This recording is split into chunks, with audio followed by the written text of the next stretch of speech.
Hi everybody, welcome to the next episode of the Bay Street Capital Holdings podcast titled How Do You Do It and Why Should I Care?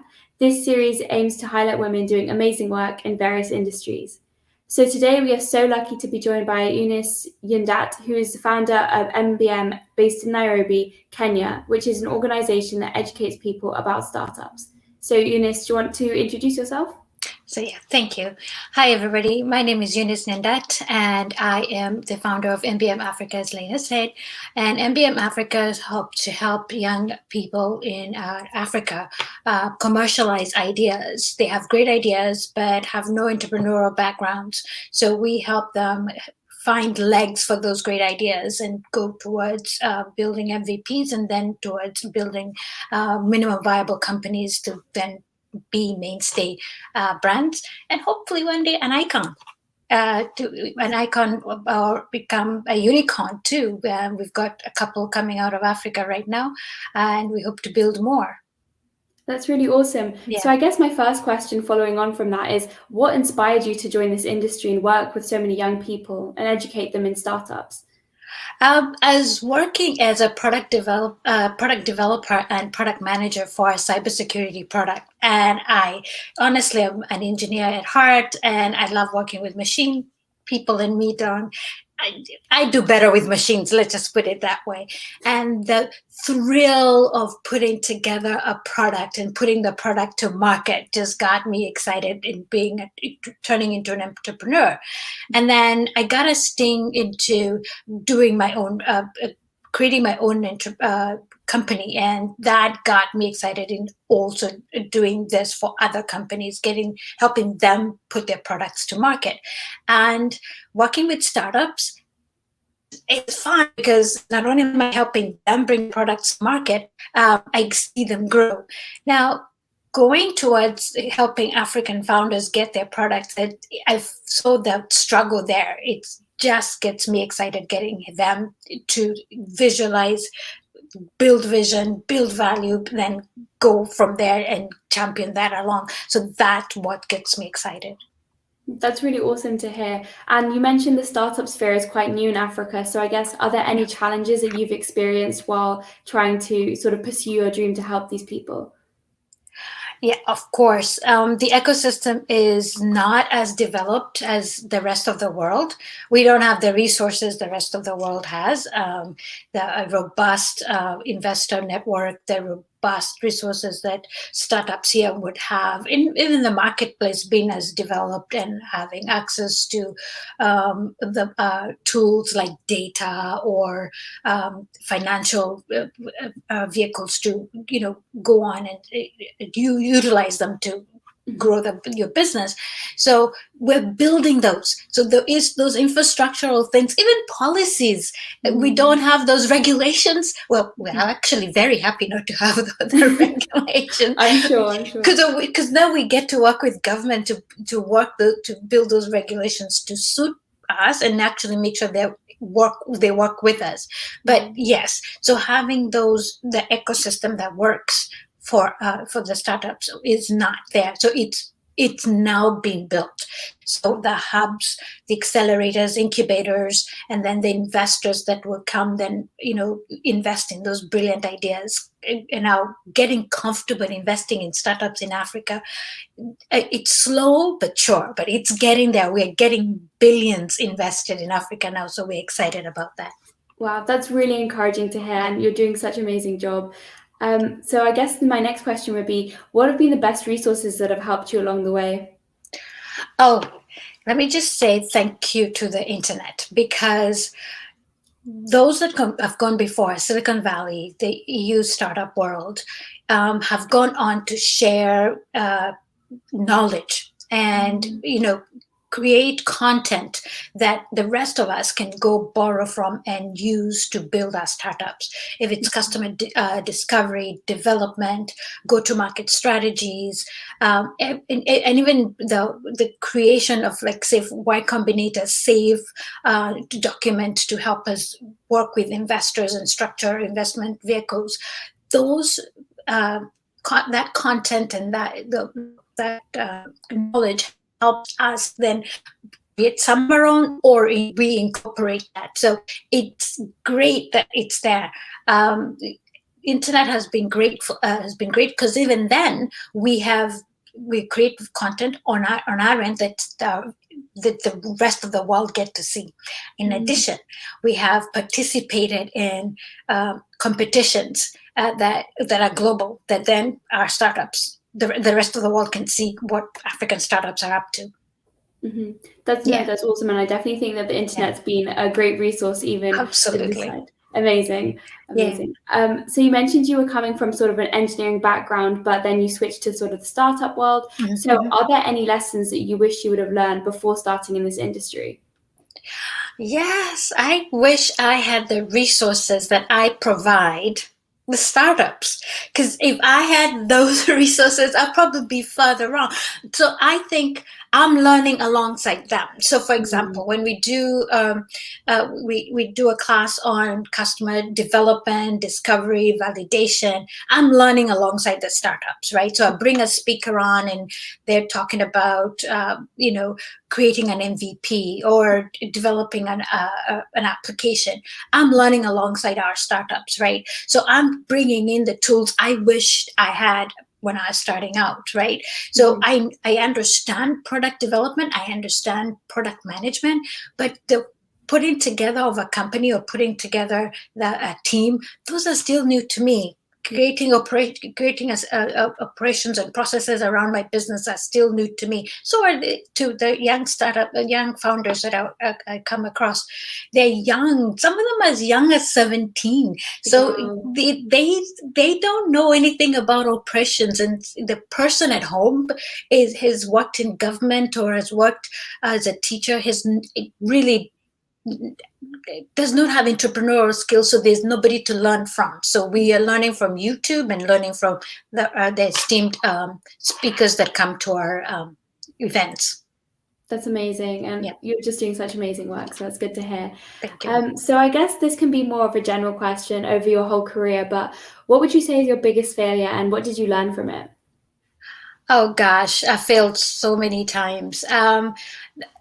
Failure, I think my biggest one is going into things alone, and I'm still doing that, and I need to fix that. In that, I feel that I can do this, and I don't need help, and I don't think I'm alone in this. It's our baby. We think we can do this, and I can grow it, and I see this in our startups. I'm thinking I thought of the idea. I know what will make it work, and we need help. We need external support, those who understand the operations, and those who understand the financials, the modeling, and all that. We need to bring those in. So when we don't bring the support or the experts in to help us, we fail. And so with that, we take longer to execute, to get traction, and that's why we fail.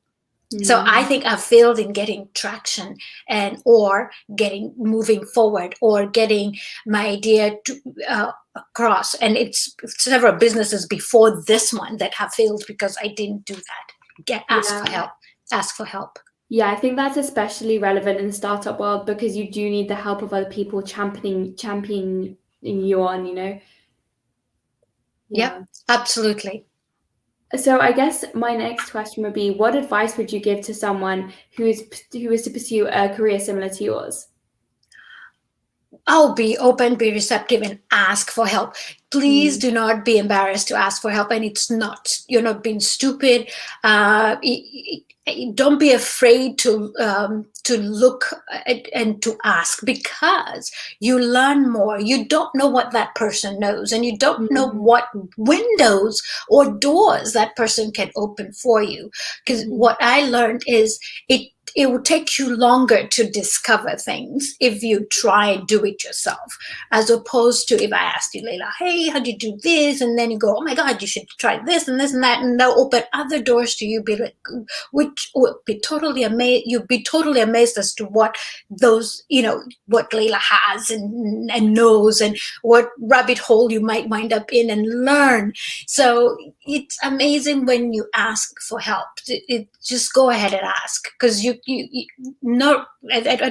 feel that we feel one person may be the keeper of all knowledge, and you want to be that keeper of all knowledge. I'm going to just go scroll through the internet and go to Google Scholar and just read every article, every white paper, and I think I'll figure it out, read every book. But experiences also help you figure out, well, somebody read something, tried something, didn't work, figured it out, and you would not learn from that unless you talk to that person. Yes, that's very, very good advice. Even outside the startup world, just for general life, Yeah. there are people who've always been through it before you and who have different messages, now on the other side. Yes, absolutely. So I guess the stage is yours now for this question, but what is one common myth about your profession or field that you'd like to debunk? Oh gosh. I think it has to do with our gender. And I'm seeing this going around everywhere. And we're having this conversation about female founders and female founders with products and services that may either not be technical or even technical, not being up to par, or maybe not being savvy enough, or maybe being risk averse. And I think guys will miss the boat if we don't look at women founders and look at them as just founders. Remove that gender and just look at them as a human being and go, whatever they're doing, remove that gender and just see them as a human being and invest in them, whether it's money, time, knowledge, mentorship, partnership, whatever it is, you're pouring into that company that's started by a female founder. Put that in wholeheartedly like you would any other company. The reason I say this is I'm seeing a lot of our female founders, and I really like to push the female founders to step up and pitch, because they're afraid of pitching because they get such pushback. They get put through the ringer. Why do you think your startup will do better than X, Y, and Z? Well, this question would probably not be asked of a male founder. I want to say that if we took that gender out of the equation, and instead of my bio saying female founder, and just says founder, and you looked at my company as a company doing just exactly, if a man stood here and was answering these questions you didn't ask certain questions, then we'd moved along and invested just as equally as we would invest in a male founder. It'd be, oh my God, tremendous. Because I see businesses, the female founders, being overlooked, and they would be changing the world. Absolutely. Yeah, that's really I believe, and to today's day, I know a couple companies right now in Africa that would absolutely change women's lives and improve poverty and reduce poverty, but people don't want to pay attention because it's a female founder in it. Hopefully the world will change, because there are probably some really great startups out there. Absolutely. Well, now more generally, thank you so much for talking about your career, but I would love to know, what have you read to or listened recently that's inspired you? I have just started reading, so I'm not even done reading. It's a book by, gosh, and I'm going to butcher his name. Can you hold 1 second? Hold one second. I'm going to step out the frame. I'm going to grab the book. I'll be right back, because this is what I'm reading. Hold on 1 second.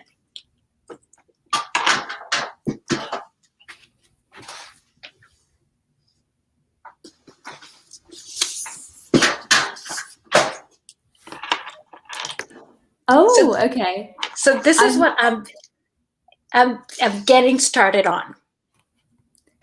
Oh, wow. Indistractable. Okay, and what's it about? So this guy wrote another book and it's been eons since I read it, so I'm going to butcher it and butcher what he wrote about, but it's all about thinking about what other people are about and understanding the human being. And remember, our startups are selling to people, so we forget that all the time. Yeah. I'm talking to you. You're a human being. You're sitting on the other side of the world or sitting on the other side of the country, and we're talking. So what our startups, or us founders, or people selling to other people, we forget we're selling to people. Or when we're interacting online, we forget that we're talking to people, and we're bullying people, or we're making comments. And then what does that do to us? We take it away. You get distracted. You take everything away from you the day. So Laila said something not so good to me. And the rest of the day, I forget to focus on my business, and it just messes me up. I get distracted, right? And I forget to take control of my day. So imagine that goes on in your head over and over and over again, and it takes control of your life. So because I haven't completely read it all, I've just gotten started. I'm just thinking of all those little things that we hear in our childhood, and we hear at work, and we hear every day, people saying about us, people, media saying, or because somebody wears a certain outfit, now we all have to look one way, that we get distracted and we think that's the way we should be. We're getting distracted instead of being the way we need to be, and to live our lives the way we need to live our lives.